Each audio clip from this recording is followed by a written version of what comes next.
Now, switching gears here to NFL, the surprising Denver Broncos, they are 5-0 right now. Are they really as good as they look? Nate Dogg, what do you think? I think the Denver Broncos are for real. I mean, Kyle Orton is the biggest surprise in my mind on that team. I mean, they had key moves in the offseason with getting Brian Dawkins on defense and Terrell Buckhalter, both coming from the Philadelphia Eagles. So, I mean, I think the Denver Broncos are right in place, and they're playing a big role right now in the NFL, and they are for real. I'm not too convinced right now, but yet I'm halfway on the boat. Let me put it that way. They've had some decent convincing wins, especially against the Patriots. That was a big win, you know. Josh McDaniels had that team fired up. And yes, they acquisitioned some very good players as Brian Dawkins, a veteran safety who knows how to get any team or any person riled up about anything. And Terrell Buckhalter, a veteran running back who's had his injuries. But again, as far as someone guiding Sean Marino, a veteran guy who's had his struggles, that's a good matchup right there because he has the experience and knows how to get through games and can help Sean in tremendous ways. And absolutely, Kyle Orton has been a tremendous surprise. He only has one interception the entire season. Besides last game, he was the only quarterback in the NFL without a turnover. So he's keeping the ball in check. He knows what he's doing. He's not screwing up that much. Again, I would like to see what the Broncos have in the next couple weeks, especially facing the Chargers and the Ravens.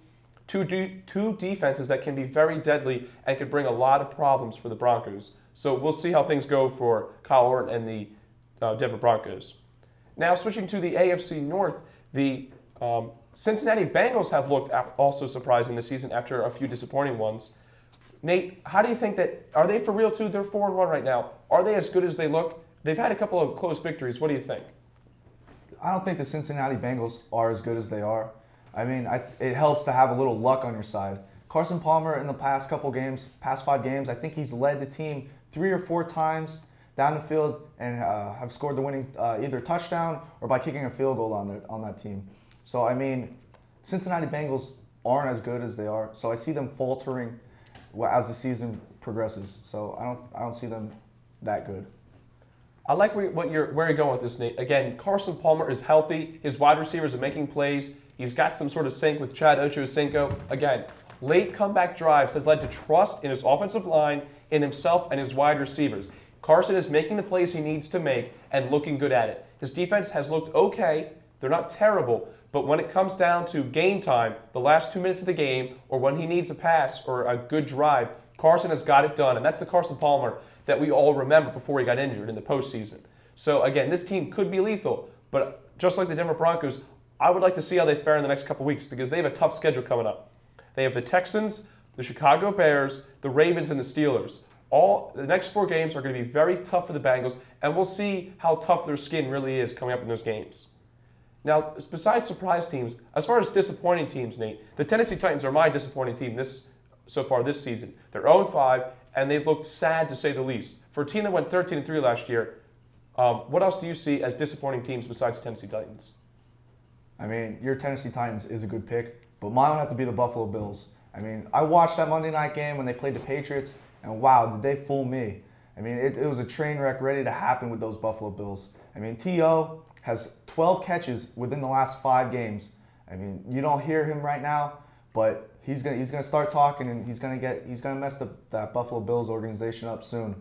So, I mean, they're my train wreck team, and I mean, having a game 6-3 against the Cleveland Browns, I saw highlights of that game, and the whole highlights were the punters kicking it back and forth to each other. What kind of game is that for the NFL, you know? I mean, that's terrible. So Buffalo Bills are my terrible team. Yeah, as far as disappointing teams, I definitely agree with you on some extent. There was a lot of hype when Terrell Owens came in. How much can they get him the ball? Will he be too loudmouth? And he actually has kind of been silent as far as T.O. centers are concerned. But for the Titans, in their defense, they have lost a couple of cornerbacks, a few guys on defense, Albert Hainsworth, big guy who went to the Washington Redskins.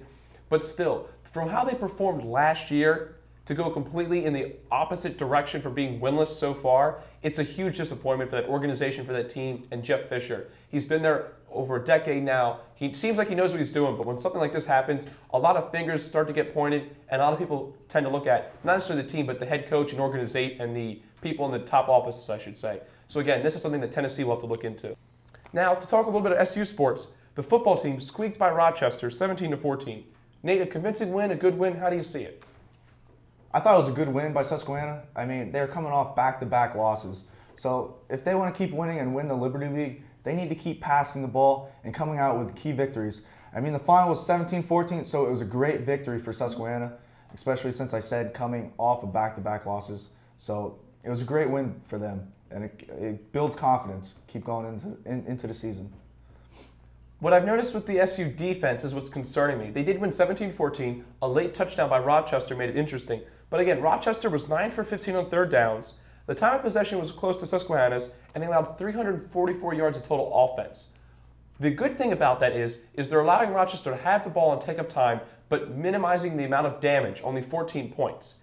What I don't like is long, lengthy drives. It keeps the offense off the field sometimes, and you like your offense to be on the field as far as, again, timing, keeping the ball, getting your defense rested. So the defense isn't getting enough rest and enough time on the field. A good win, but again, not a great win as far as I'm concerned. I mean, it'll take a win any day, but we'll see how they do further in the season. As far as our trivial question this evening, it's not really a trivia, but Couples Retreat, the new movie released out, Vince Vaughn's in it.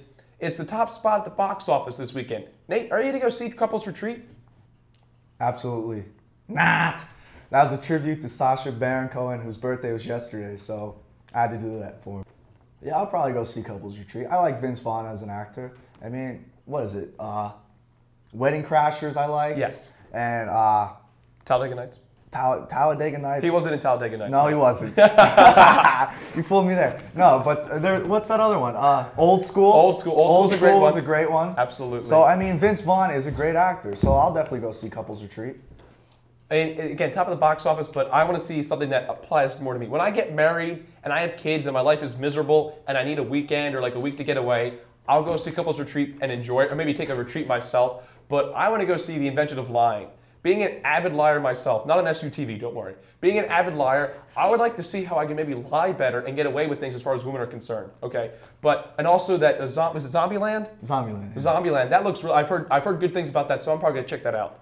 And that's going to end us for SU Sports this week. Again, you might have noticed a little bias this week, but you know what? We're showing our true colors, and as far as our picks for the Phillies, it's because we believe in them, right, Nate? We believe in them. So go Phillies. Again, hats off to everyone we mentioned tonight, and we'll see you next week on SU Sports. I'm Sean Thistle.